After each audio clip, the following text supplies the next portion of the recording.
Assalamualaikum warahmatullahi taala wabarakatuh. Bismillahirrahmanirrahim. Alhamdulillahirabbil alamin wa bihi nasta'in wa ala umuri dunya waddin. Wassalatu wassalamu ala asrofil anbiya'i wal mursalin wa ala alihi wa sahbihi ajmain, amma ba'du. Pertama-tama yang saya hormati selaku dosen pembimbing mata kuliah Sistem Pembelajaran Akidah Akhlak, yang saya sayangi dan yang saya banggakan teman-teman seperjuangan saya. Baik, kembali lagi bersama saya Siti Fauziah dari semester 5F. Di sini saya akan menerangkan ya, lebih tepatnya itu menjelaskan apa yang saya ketahui walaupun sedikit, dan semoga yang sedikit ini bisa bermanfaat untuk kita semua. Amin ya Allah ya rabbal alamin. Oke teman-teman, di sini saya ingin memenuhi tugas dari mata kuliah Sistem Pembelajaran Akidah Akhlak. Oke teman-teman, seperti yang kita ketahui bahwasanya manusia itu merupakan makhluk yang paling sempurna yang telah Allah ciptakan di antara makhluk ciptaannya, seperti di antara hewan, jin, atau yang lainnya. Karena apa? Karena itu manusia diberikan akal oleh Allah Subhanahu wa taala, yang mana akal itu harus digunakan untuk berpikir sehingga manusia itu bisa membedakan mana yang buruk dan baik baginya. Nah, teman-teman, dengan menggunakan akal yang baik pula, maka kita dapat merancang akan seperti apa hidup kita nantinya. Bahkan dengan akal tersebut, kita bisa menemukan ide-ide yang berlian, yang mana mungkin ide tersebut dapat menghantarkan kita ke jalan kesuksesan. Tapi teman-teman, sukses itu tuh nggak bisa datang sendiri, nggak kayak bim salabim langsung ada, tapi sukses itu butuh kerja keras. Akan tetapi teman-teman, kerja keras itu akan sia-sia kalau misalnya tidak dibarengi dengan ide-ide yang kreatif, inovatif.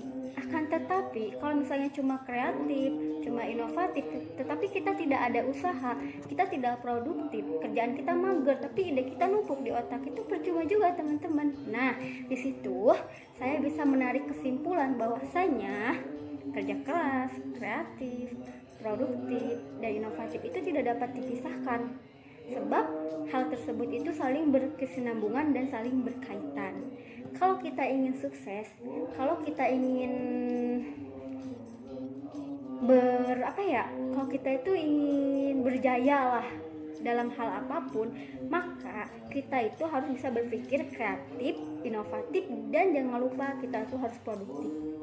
Nah, di samping itu teman-teman, saya ingin bertanya, apa sih itu kreatif, inovatif, dan produktif?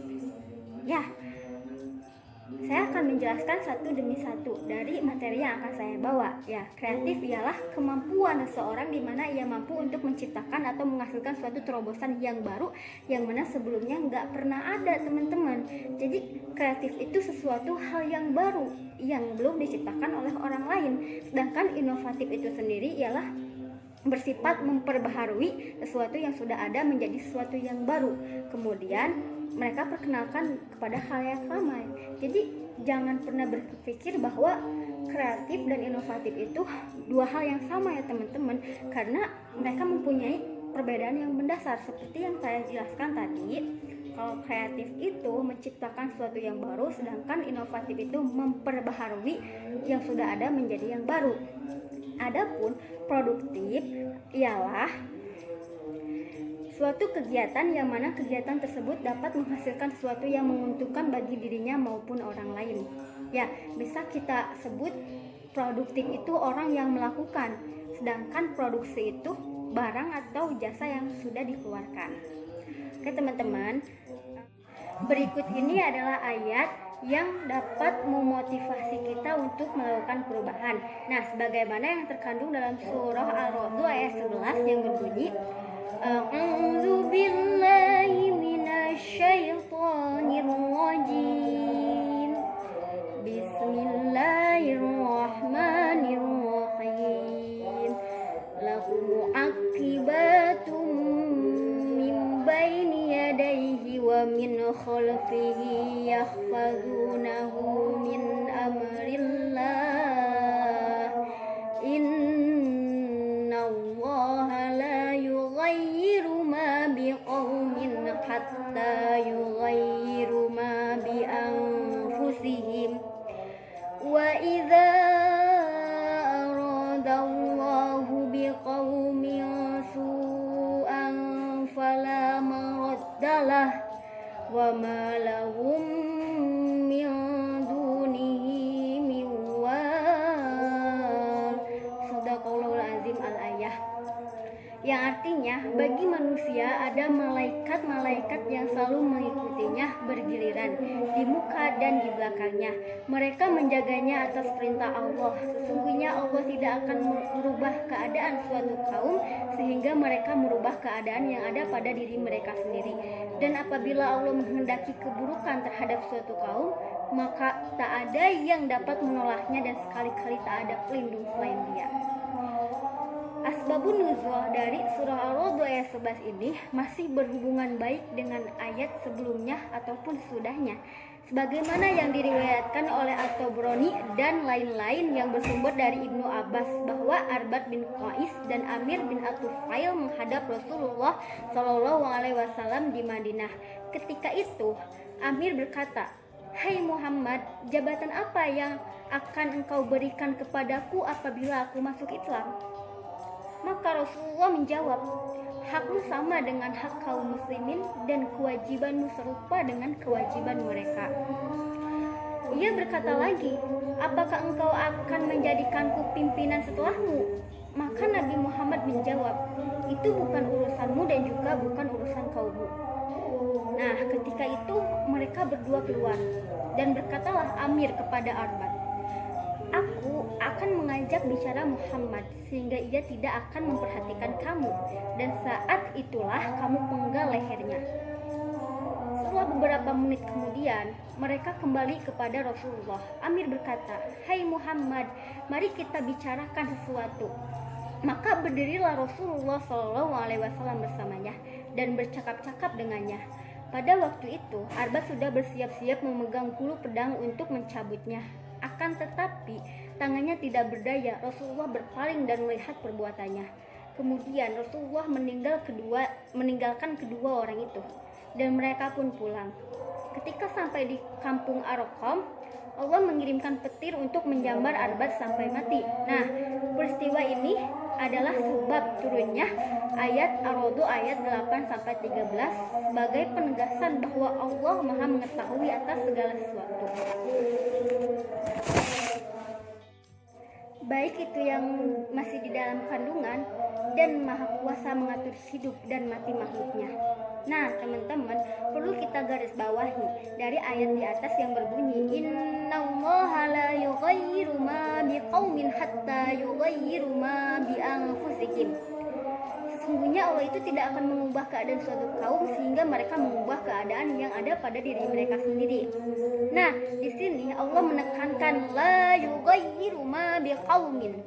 Allah itu tidak akan merubah keadaan suatu kaum. Nah, kalau kita bisa berpikir, ayat ini merupakan penegasan dari Allah kepada kita agar kita mau berusaha dengan keras, agar kita bisa menjadi lebih baik lagi dan lagi. Maka sudah jelas bukan bahwasanya Allah itu tidak akan merubah keadaan kita apabila kita yang tidak merubahnya. Maka dari itu, jangan pernah berpikir bahwa kita hanya bisa berpasrah tanpa melakukan ikhtiar. Maka semuanya pasti akan sia-sia.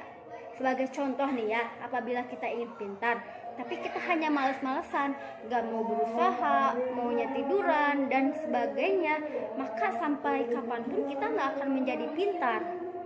Karena kita itu gak ada harapan dan kita itu berpasrah bahwa Allah aja, insya Allah berpasrah kepada Allah dan kita akan pintar. Enggak teman-teman, karena semua itu perlu ikhtiar. Karena doa aja gak cukup tanpa ikhtiar. Kalau misalnya lagi, contoh lagi nih, kalian pengen kaya tapi kerjaan tidur terus, mau kayanya sampai kapan? Yang ada bukan kaya, tapi kalian malah kelaparan. Betul? Betul. Nah, maka bisa tarik kesimpulan bahwa doa saja tidak cukup, kita perlu ikhtiar. Oke, dalam tafsir Al-Madinah Al-Munawwarah yang dijelaskan oleh Syekh Prof. Dr. Imad Zuhair Hafiz, yakni maksud dari kata lahu mu'aqibatun, yakni bagi manusia ada malaikat-malaikat yang selalu mengikutinya secara bergiliran. Mereka adalah para malaikat penjaga yang datang secara bergiliran. Min baini yadayhi wa min khalfihi, yakni di muka dan di belakangnya, yakni para malaikat penjaga itu menjaga manusia dari segala sisi, baik itu dari sisi kanan, sisi kiri, dari depan, dari belakang, dari atas maupun dari bawah.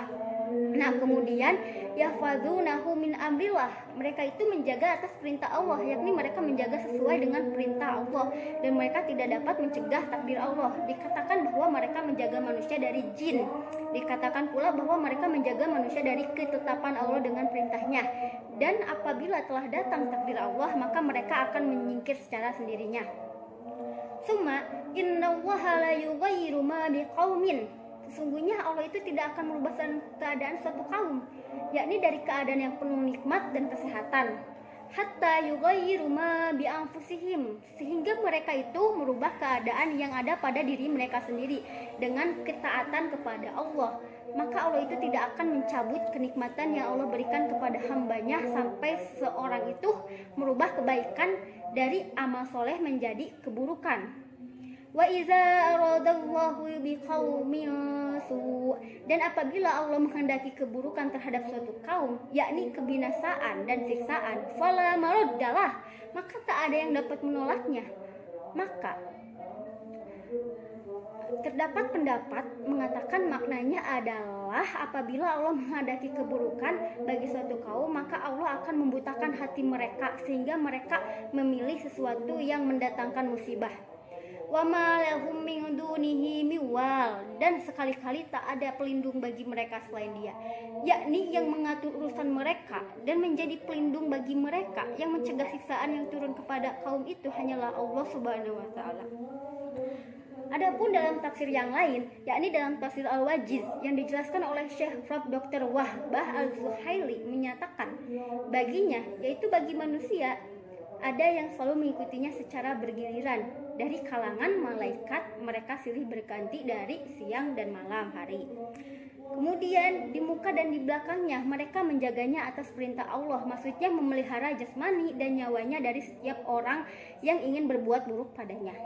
Mereka memelihara amalan-amalannya dan selalu menyertai terus menerus. Sebagaimana juga ilmu Allah meliputinya, maka Allah pun telah mengutus para malaikat penjaganya kepada hamba-hambanya, di mana hal itu menjadikan kondisi-kondisi dan amalan-amalan mereka tidak tersembunyi, juga tidak diluputkan sedikit pun darinya. Sesungguhnya Allah itu tidak akan merubah keadaan suatu kaum, yaitu berupa kenikmatan, curahan kebaikan dan kehidupan yang enak, sehingga mereka merubah keadaan yang ada pada diri mereka sendiri, jadi dengan beralih dari keimanan kepada kekufuran, dari ketaatan menuju maksiat, atau dari mensyukuri nikmat-nikmat Allah kepada mengingkarinya. Maka Allah itu akan mencabut semua kenikmatan itu dari mereka. Begitu pula jikalau para hamba merubah kondisi mereka dari maksiat menuju ketaatan kepada Allah, niscaya Allah akan merubah kondisi yang menyeliputi mereka sebelumnya berupa kesengsaraan menuju kebaikan, kebahagiaan, dan ghibtah, yakni semangat iri dalam kebaikan serta rahmat.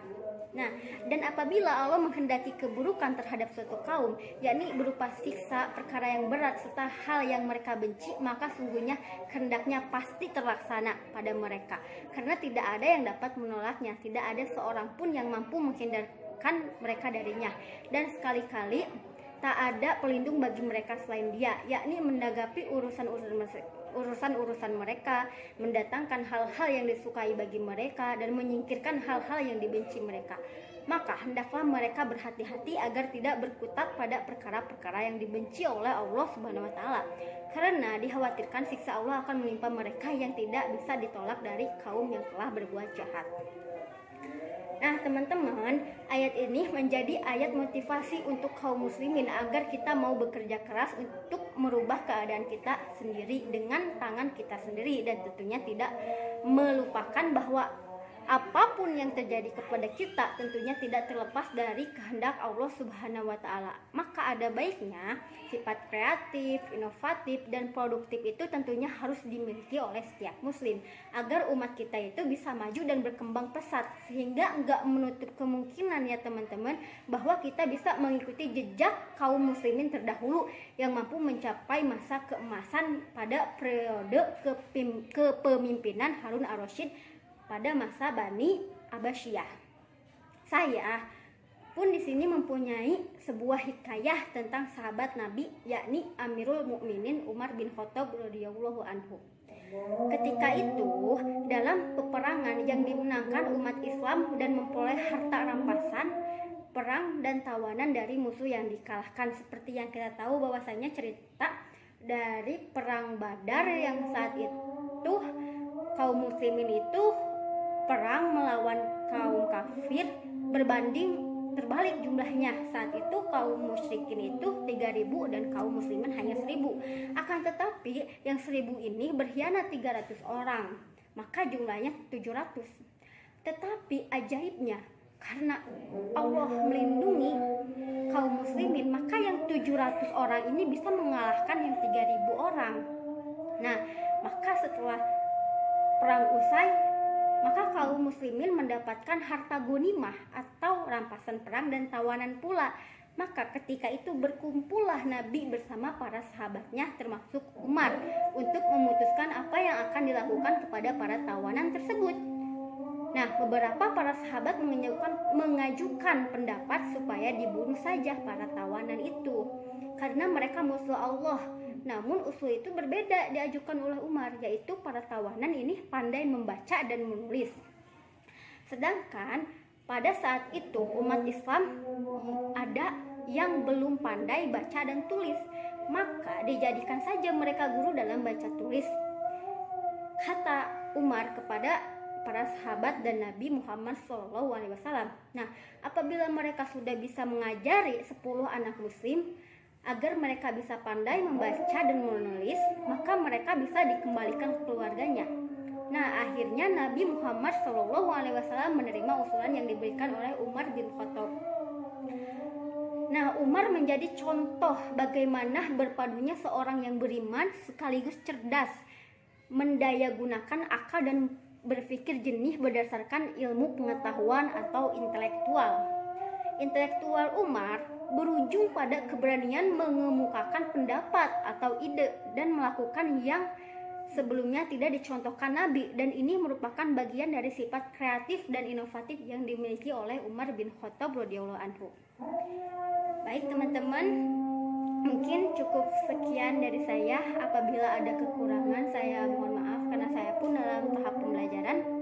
Wabillahi taufiq wal hidayah. Wassalamualaikum warahmatullahi wabarakatuh.